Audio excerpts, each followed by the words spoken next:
seconds. Is Nate around? Nate, wrong show, honey. Hey, contestants, how you doing? Glad you could be here. How many people do we have playing today? You're a single player, is that right? All right, could you give me your name, please? No seats. One other thing. Are you looking for a 7-question tournament? Thanks, babe. 30 seconds. Give me more. Okay, your buzzer is the letter B as in better luck next time. And I'd be happy to. Fine, it's a job. For the last, do I smell smoke? There is no smoking here. 20 seconds. Whoa, heads up. All right, when a question pops up, you gotta buzz in. Then you pick your answer on the screen and hit the right key on your keyboard. You follow me? Okay, is everybody set? Very good. Let's loot the desktop. Thank you. Okay, go to black. Guys, stand by. Also available, Wedge for Teens and Pet Wedge.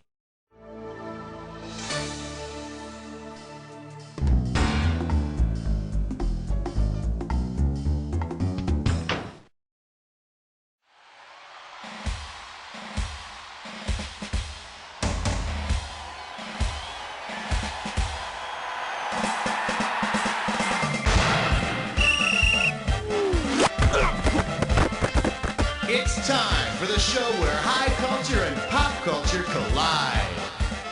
All right, welcome to You Don't Know Jack Sports Edition. Okay, you ready to fly? Blast off. How about it? Hit me with one. And this category is well-executed labor disputes. And there's $1,000 riding on this one. Wipe off your finger and get it ready. Let's get busy. Say the NFL players went on strike again. Because it's a term used in special teams play, what advice might a special teams coach give? I'd like to make 2 points. You're incorrect and you're dead wrong. How's that? You know what you could have picked? You could have picked this. A picket line is a blocking scheme used on kickoff and punt returns. But let's not joke, people. If those poor football players were paid fairly, there'd be no strikes. God bless the union men. Hurrah! All right, come on, hit me. We need a category. We got spirit, yes we do. We got spirit, how about two? The category is, what's your point? I'm paying out $2,000 if you get this one right. All right, let's get this ball rolling. Suppose your favorite pub replaces the faces on all of its clocks with regulation dartboards. When the bartender announces last call at 6 o'clock a.m., to what numbers will the hands be pointing? 50 and 30, 25 and 6 to 4, 12 and 6, or 20 and 3? 25 and 6 to 4? Well, maybe in Chicago. Let's take a look at the correct answer. The 20 is straight up, the 3 is straight down. And judging by the shape you'd be in at 6 in the morning, the 20's not the only thing that'd be straight up. Category time, what's it gonna be? Ooh, right in the threes. That's gotta hurt. 3. And the category is, you asked for it, and we'll pay out $3,000 for this one. Get ready to buzz, because here it comes. What was former Chinese Prime Minister Deng Xiaoping's first request on his 1979 visit to the United States? To have dinner with Billie Jean King, to meet the Harlem Globetrotters, to watch a U.S. table tennis team practice, or to toss out the year's first baseball? Nope. Too bad you didn't pick this. Deng asked to meet the Harlem Globetrotters. And we narrowly missed setting off World War III when Meadowlark Lemon spun a ball on Deng's head. Okie doke, give me a category.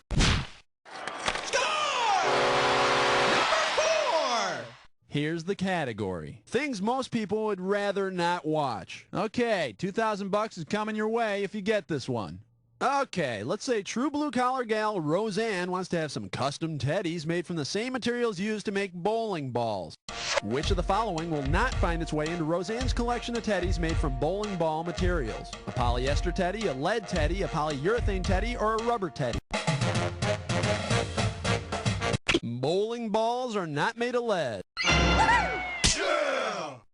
And that's a good thing, because it'd be really heavy and it wouldn't stay up too well, and we don't need to see that, do we? Okay, pick a category. The opposite of a wedding. The opposite of a wedding? What the Dryden? Dryden, New York? We're going to Dryden, New York! And you can reach Dryden at area code 607. Woo! Hope none of you people get car sick because we're going on a fiber optic field trip. Okay, let's flip through the old Dryden white pages and find someone to talk to. And let's see, here we go. And boom, Libby Joyce. Okay, let's dial Libby up. This is the exciting part. I love this. Okay, let's see if she's home. And oh. Hello? Hello, is this Libby Joyce? Yes, it is.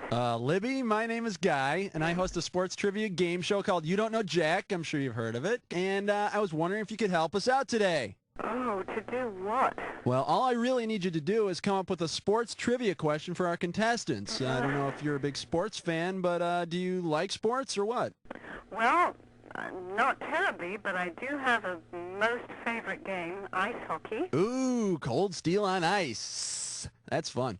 You want to come up with a question for us? If it really won't take more than a couple of minutes. Oh, you are too kind. That is so great. Let me tell you, too, that your accent is just totally great. It's giving me the chills. Just like in hockey rink or something. So I'm going to put you on the phone with our producer, and, we'll get back to you once you have a question. What do you think? Okay. Okay. Hey, excellent. We'll be back with Libby Joyce in a few seconds, and now let's go on to the next category. Category time. What's it going to be?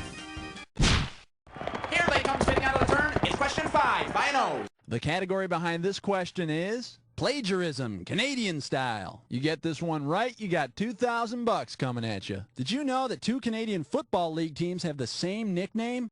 Based on the fact that another team had the name first, which CFL team should change its nickname to the Copycats? Calgary Stampeders. The Saskatchewan Roughriders can trace their name all the way back to 1924, but the CFL's Ottawa Roughriders have still got them beat by 26 years. Not much originality there, but what do you expect? They're Canadians, eh? All right, come on, hit me. We need a kick. Uh-oh, press futz mitts grime board. It's time for a Tinkerling Test Roll! All right, now here's your category for this gibberish question. Little packs and gag reflexes. The opening value on this gibberish question is $5,000. Now you're going to have about 30 seconds to solve this puzzle, but I'll be taking a little bit of money away every second and a half. Okay, tell me what product slogan does this rhyme with? Remember, don't let the punctuation fool you. Wife kiss a short dink. Spit up.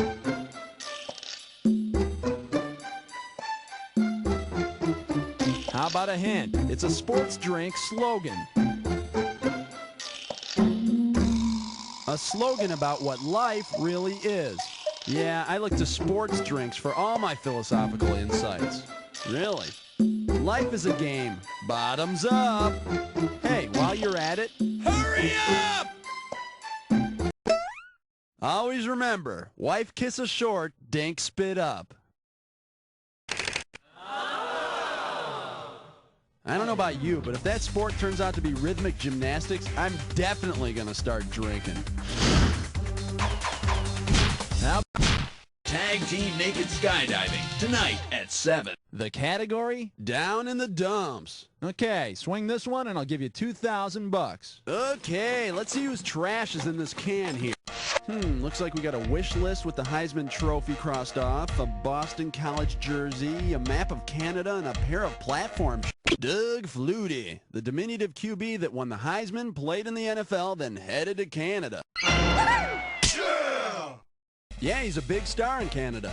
Well, he's not a big star. I mean, he's kind of little, actually. But, well, he's very, very popular. Okay, pick a category.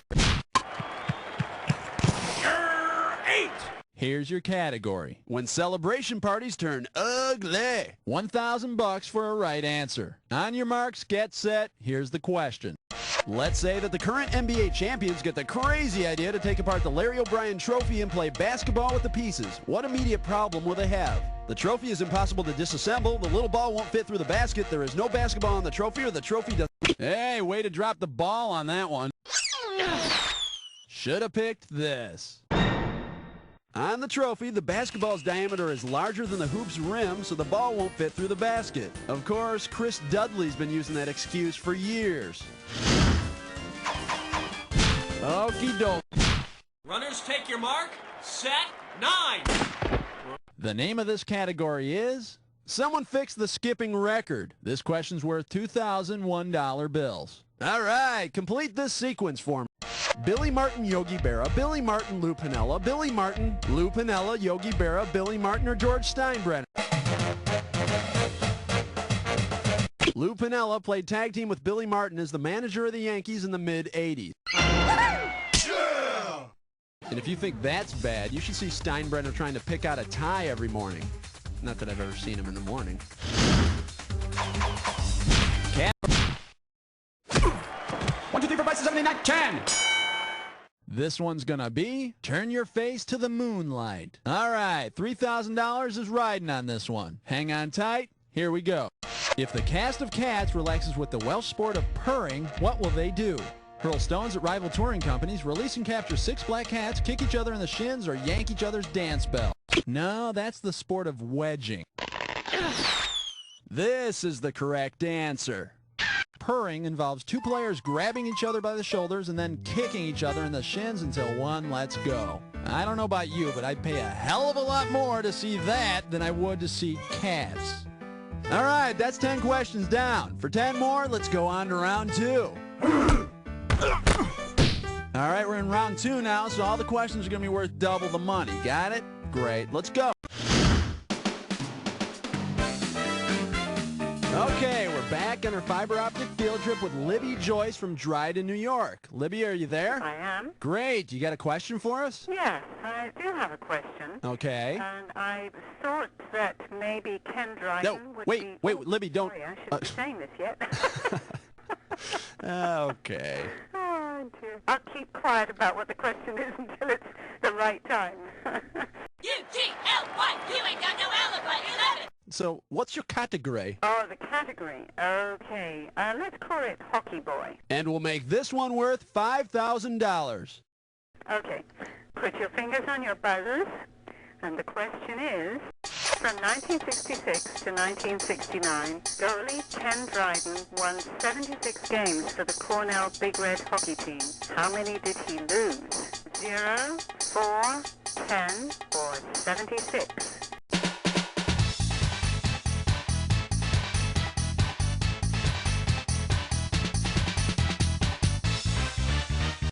They said 0, Libby. 0. Oh, no, he wasn't that good. Well, looks like no one got the right answer, Libby. What do you say? You should have guessed 4. That's how many Ken lost in 3 years. I'm not making this up. Go Big Red. Woo, the red, yeah. Libby, thank you so much for helping us out. I hope you had a good time. Oh, that was so much fun. That was fun for me, too. You've enchanted me, milady. No, seriously, thanks a lot. No problem. Just stay on the line and someone will be with you shortly. Thank you. You're Bye. welcome. Bye-bye. Libby Joyce, everybody. Okay, let's go on to the next category. How about it? Hit me with the... All right, let's see what we're doing here. The NHL and animal abuse. A right answer will get you 2 G's for this question. Everything in place? Because here she comes. Detroit Red Wings is to octopi as what is to what? San Jose Sharks is to Jaws, Daffy Duck is to Mighty Ducks of Anaheim, Florida Panthers is to Rats, or Bears is to Boston Bruins? Ooh, ugly! Here's what you should have guessed. When their team scores, Detroit Red Wings fans throw boiled octopi on the ice. In Florida, they throw plastic rats. And don't ask me what it means, because I don't give a puck. Okay, pick a category. Uh-oh, Wes Musrich climb more. Once again, it's time for a Nickerclish Rescue. Your category for this gibberish question is, he's not very suave. We're in round 2, so this gibberish question is going to start off at $10,000. Okay, now remember, you don't have a lot of time here, so the less time you take, the more money you make. Okay, tell me, what place does this rhyme with? He shivers, lady, yum.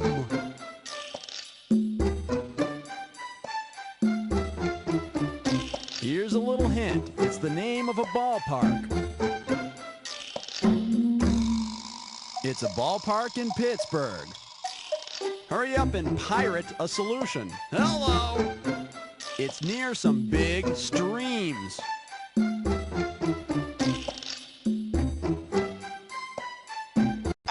You know, there's nothing like spending the day at the old ballpark, especially He Shivers Ladium. Well, looks like this game's got you by the Monongahela's. All right, come on. Come on, Rev. Who's falling? 14. 14. Sit up. And the category is Quentin Tarantino's Rainbow Coalition. You get this toughie and I'll give you $6,000. All right, pay attention. Here comes the question. Suppose the characters from the movie Reservoir Dogs are playing snooker. If each character sinks the colored ball that corresponds to his name, who scores the most points? Mr. Pink, Mr. The pink ball gets you the most points of the 4. Yeah! Mr. Pink gets 6 points for sinking his ball in a pocket. Wow, I hope he wears loose-fitting jeans. Category time. Love 15. The category is Get a Grip. All right, you're going to be pretty good if you get this one. It's worth $6,000. All right, get yourself set. It's time. If the makers of G.I. Joe with Kung Fu Grip decide to market a line of sports figures with the Varden Grip, which of the following athletes would make the most appropriate model? Tennis star Jimmy Connors, baseball legend Mickey Mantle, golfer Greg Norman, or bowling pro Pete Weber?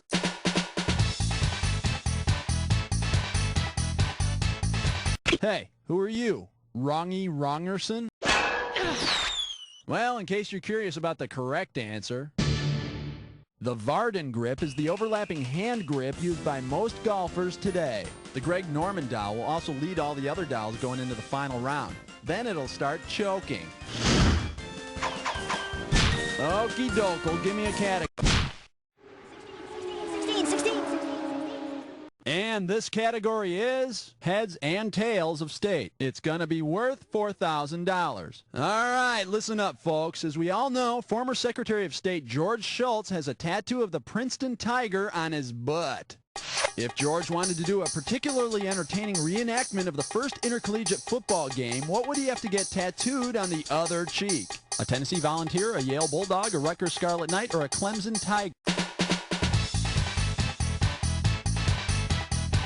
He would have the tiger on one cheek and the Scarlet Knight on the other. Yeah! And if George doesn't cut down on that pregame chili, that game's going to be called due to high winds. Woo! How about it? Hit. The category, Kelly's Heroes. And this one is not going to be easy. $6,000. Hope you're ready, because here's one coming at you.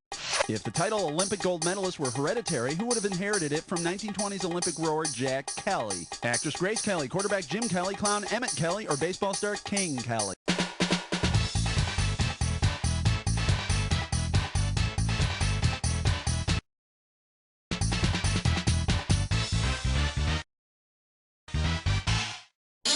Anyone interested in the right answer? Here you go.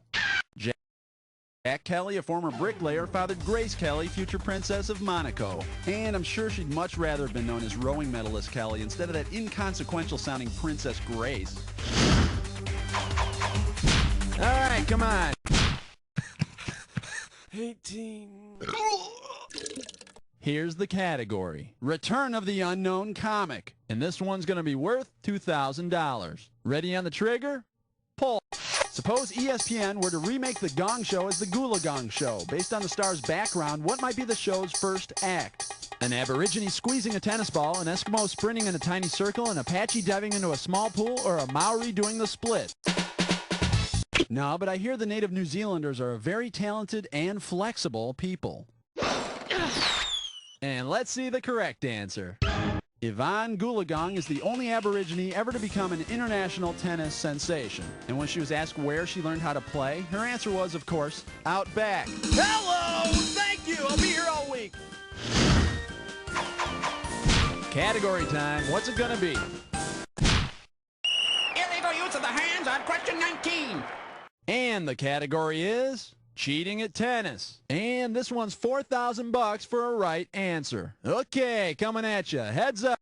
Imagine you're playing the top-seeded tennis player at Wimbledon and know you'll probably lose in straight sets. Which of the following could you legally do to distract the other player? Allow a wasp to... You call that an answer, sports fan? And here's the right answer. According to the United States Tennis Association rulebook, a scream resulting from a sudden wasp sting would be considered an involuntary means of hindering an opponent, therefore perfectly legal. And I hear John McEnroe used to bring an actual beehive to his matches. Okay. The category is quality time with the heirs to the throne. And this is $4,000 here. Ready? Imagine this. Princess Di is waiting for Prince Charles to pick up the kids for the weekend. Charles isn't thinking about the kids, though. He's playing polo and thinking only of the chucker. What is this? His helmet, his mallet, the time periods, or the horse he's riding?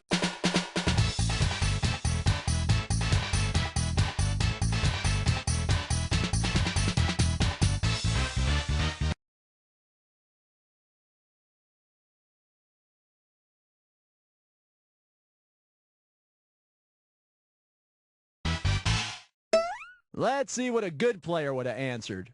A polo match is divided into chukkers, or time periods. And for standing up the kids, Princess Di is probably calling Charles something that rhymes with chucker. All right, come on, hit me. We need a category.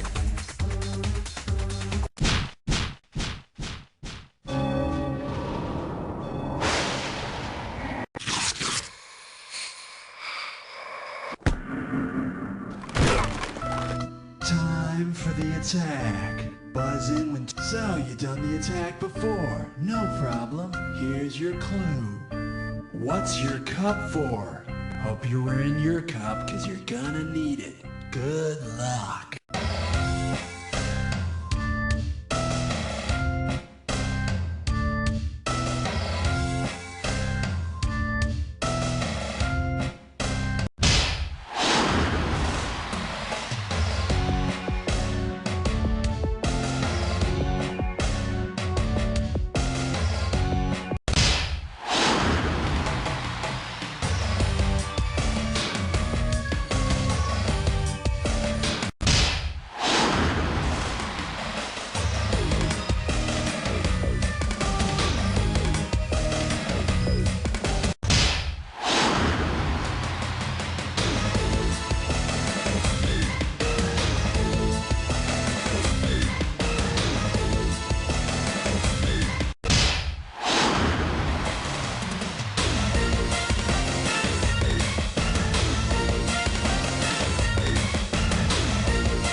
You're kind of multi-dimensional here. I mean, your score is sort of good and it's sort of not good at the same time. So, congratulations, and let me just say that...